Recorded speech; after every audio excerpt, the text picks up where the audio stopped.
Yeah, I'm moving automatic. See the top spot, but I move right past it. You're not number one, man, you thought you had it. I got what I want, now it's more than average. We are the masters.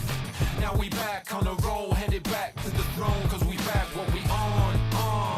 Now we here to set the tone, got the spirit, got the soul, never question the power.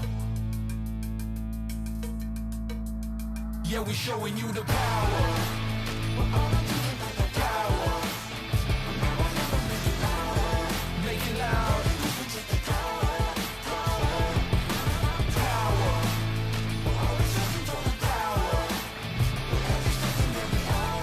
Don't waste a minute.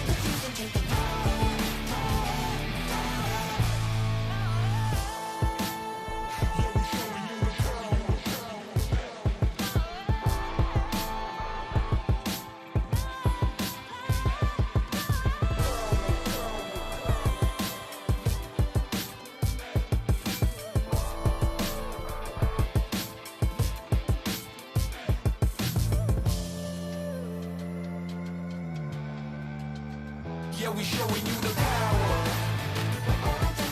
Power. Make it loud. Power. Power. Don't waste a minute. Yeah, I'm moving automatic. See the top spot, but I move right past it. You're not number one, man, you thought you had it. I got what I want, now it's more than average. We are the masters. Now we back on the roll, headed back to the throne, cause we back what we on. Now we here to set the tone, got the spirit, got the soul, never question the power.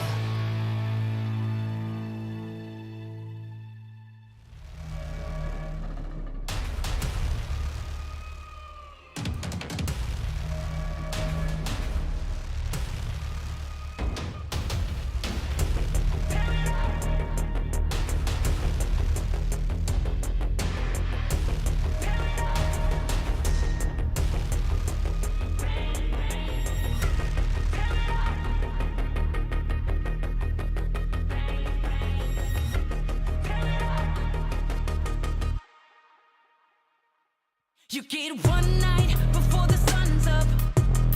Bang, bang. Tear it up. One shot before your time's up. Bang, bang. Tear it up. You get one chance before you're out of luck. Bang, bang. Tear it up. Tear it up. Bang, bang. Tear it up.